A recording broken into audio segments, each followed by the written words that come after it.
ما در 11مین روز از تجاوز نظامی آمریکا و رژیم صهیونیستی هستیم. ما این جنگ رو شروع نکردیم. جنگ رو بر ما تحمیل کردن. ما در میانه مذاکره بودیم که این جنگ به ما تحمیل شد.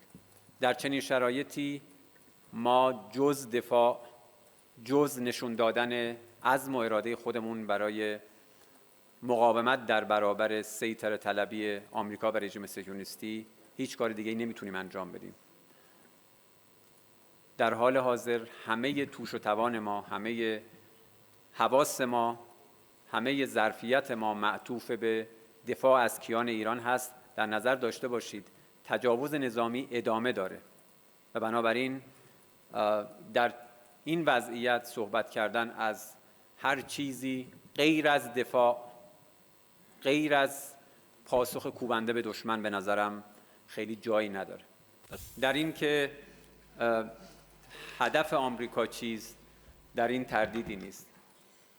مگر تا الان کسی شک داشت که هدف آمریکا سیطره بر منابع کشورهای دیگر هست؟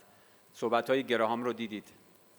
با خوشحالی میگه که اگر ما بتوانیم نفت ایران رو هم تصاحب کنیم، در کنار نفت ونزوئلا بر 31% از منابع نفتی دنیا مسلط خواهیم شد.